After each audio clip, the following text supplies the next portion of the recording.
person you see that's large, they acquire them early. You see, they because this person ever starts doing their own thing, they would run us out. That we would be we'd have less market share, and they would acquire it. I completely understand what you're saying, but those same people that we're talking about, the Drake, he still needs what do we call them, the small hat distros. Like he's still like there are things that he still needs from them, and it's more about, hey, we got you Go if. ahead, Enoch. And so I mean, In the we're asking a lot of those people as well. I get it. I get what you're asking, and I'm on board. But from their point of view, does it really pay to be the first person to do it? so So so a so AP, I agree with you in the past. So that's what one of the things that's hopeful about the future. Like we got the ease of direct to consumer like never before, and the ability to which is why internationally we should be elected as a community so that we can create real commerce and trade amongst each other. Because I mean, manufacturing is too expensive here for a lot of stuff. So if we could, say, have a port or something in Ghana where people were, or just throwing a name out there, were able to refine, manufacture, and produce the goods that we could bring back here, and then had a cultural marketing group that if you weren't attached to this, then it's not really a product of ours. Then we probably could make some leeway. I seen a TED talk where a lady was talking about the tax though from that's just preventing that from even happening. It's like 45%. Like it, it, it uh, yeah. You can go ahead and no, it's all I good. just got flustered thinking about all the actual issues that's gonna arise. No, I think that's a great idea, and I think in the past that's what's worked for the Black community, and I think it'll continue to work as long as we don't repeat history and we kind of find ways to navigate around it. But I wanted to circle back to Drake.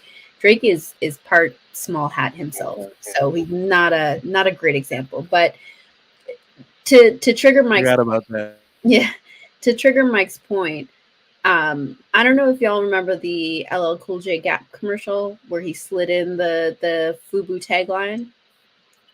Fubu sales skyrocketed every time that ad aired. So we can't downplay the influence that some of these spokespeople have or some of this sponsored content has. And now it's not even commercials anymore because most people aren't watching regular TV. It's happening through influencers. When you take a look at the influencers, and especially the Black content creators, are not getting paid anywhere near as much as some of these other people, right? The mega content creators are grabbing the stuff from the Black content creators almost verbatim and then getting endorsements and all of this stuff. So we can't say that publicizing what we create doesn't work, because it does. We just don't maintain control over it, right?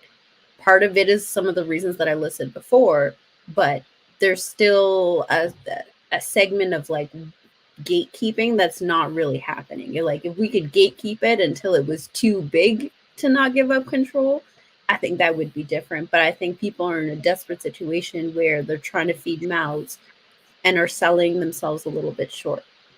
That's a really good point. It's a really good point. Yeah. I think what you guys are talking about is the same reason why a lot of white people are rich now. It's very easy for you to basically change the rules when you own the game. So, say for instance, if like Marcus was just bringing up how, if you were to go the route where you can actually make money off of this thing, they got another bar that discourage you from wanting to do that, right?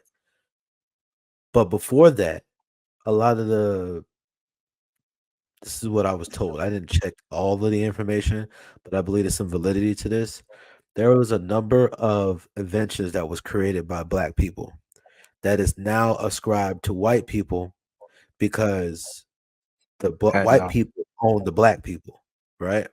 So they had a Mm. skill, and then they brought that skill because they had this labor for whatever it is. So now they have the patent and they have all of the stuff tied to this, and then their family is able to benefit off of it. And then, it just continues to go down this thing. Now, fast forward to today. Y'all just literally just said that people will create things and not make as much money as the people who take that thing and go blow it up to make even more money, right? The reason why they can do that is because they own the stuff.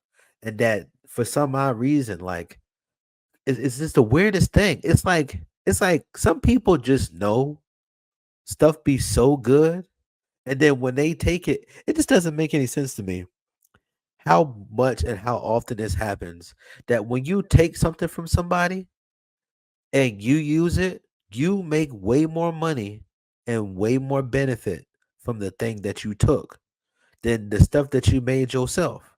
Like it just doesn't make sense to me how often that happens.